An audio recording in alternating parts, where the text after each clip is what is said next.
علی بھائی، اگلا سوال ہے، اعلان نبوت کے بعد اللہ کے نبی صلی اللہ علیہ وآلہ وسلم کا ذریعہ معاش کیا تھا؟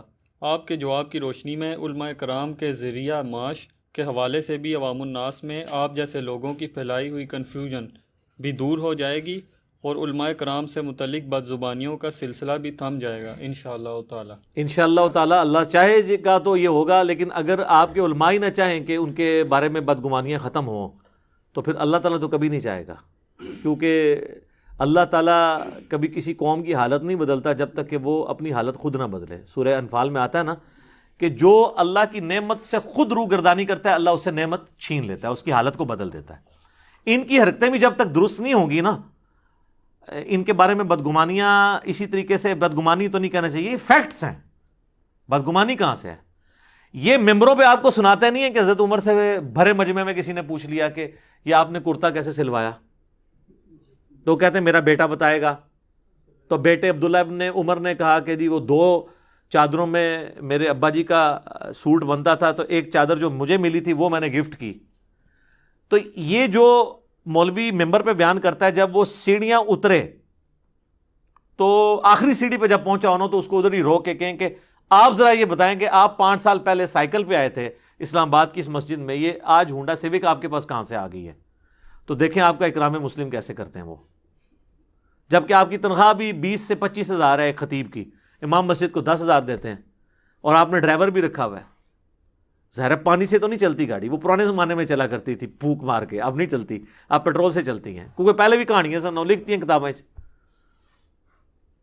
تو وہ دیکھیں کس طرح جھاگ چھوٹے گی، بلکہ ہو سکتا ہے وہ آپ سے کہ آپ ذرا کمرے میں تشریف لے آئیں۔ کمرے 'چ نہیں جانا بھائی، کمرے 'چ نہیں جانا، کیونکہ بات کا جواب نہیں ہوگا۔ تو یہ خود اپنی بے عزتی کرواتے ہیں نا۔ اور دوسری طرف آپ دیکھیں، بخاری اور مسلم دونوں میں حدیث ہے، نبی علیہ السلام اعتکاف بیٹھے تھے، رات کے گپ اندھیرے میں ایک عورت حضور کو ملنے آئی، آپ کافی دیر تک اس کے ساتھ باتیں کرتے رہے، پھر مسجد سے اس عورت کے ساتھ نکلے، تھوڑی دیر بعد جب واپس آئے تو آپ نے راستے میں چوراہے پہ چند صحابہ کو دیکھا، وہاں آپ کھڑے ہو گئے اور آپ نے فرمایا یہ میری بیوی صفیہ تھی جو مجھے ملنے آئی تھی، میں اسے گھر تک چھوڑنے گیا تھا۔ تو صحابہ نے کہا یا رسول اللہ آپ کے بارے میں ہم کیسے بدگمانی کر سکتے ہیں؟ تو آپ نے فرمایا کہ شیطان انسان کے جسم میں خون کی طرح تیرتا ہے، کسی بھی وقت تمہیں وسوسہ دلا سکتا تھا، لہٰذا میری یہ ذمہ داری تھی کہ میں تمہیں کلیئر کرتا۔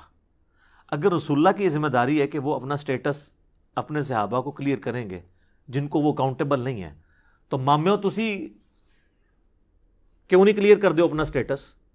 یہ ٹیکس ریٹرن جمع کرواتے ہیں، ان کا لیونگ سٹینڈرڈ دیکھیں۔ پولیٹیشنز کے اوپر تو لوگ بات کرتے ہیں، مولویوں کا ذرا آپ لیونگ سٹینڈرڈ دیکھیں اور ان کی عزتیں دیکھیں۔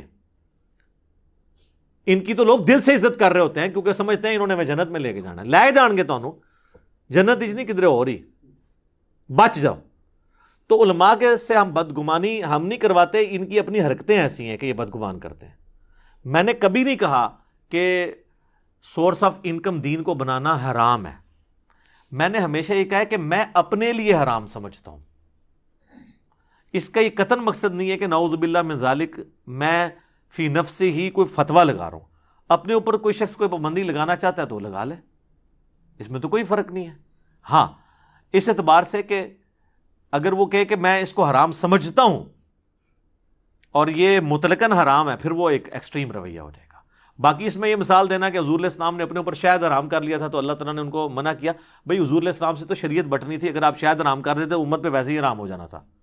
اور دوسرا وہ تو ایک ضرورت کی چیز تھی نا، اور ایک شفا والی چیز تھی۔ اگر ایک بندہ کہتا ہے میں نے دین کو سورس آف انکم نہیں بنانا، تو آپ اس کو اس پہ آر دلائیں گے کہ نہیں بڑھا، تو کھا دین، تو اس کو اپریشیٹ کریں۔ ایک بندہ فری آف کاسٹ کام کرنا چاہتا ہے، آپ کہہ رہے ہیں نہیں نہیں تو پیسے لے کے کر، عقل کام کرتی ہے، دو مختلف باتیں ان کو آپس میں جوڑتے ہیں، ٹھیک ہے نا؟ تو آپ اپنی حلال کرنے کے لیے مجھے نہ بیچ میں تختہ مشق بنائے، میں نے کبھی بھی نہیں، میں نے تو جماعت المسلمین والوں کے خلاف بھی یہ باقاعدہ ویڈیو ریکارڈ کروائی تھی کہ امام مسجد کی تنخواہ درست ہے، نماز پڑھانے کی نہیں، جو بندہ دین کے لیے وقف ہوا ہو، بچوں کو تعلیم دیتا ہو۔ ہاں اگر فی سبیل اللہ دینا چاہتا ہے بہت اچھی بات ہے، اس کے اوپر میرے باقاعدہ ویڈیوز ریکارڈڈ موجود۔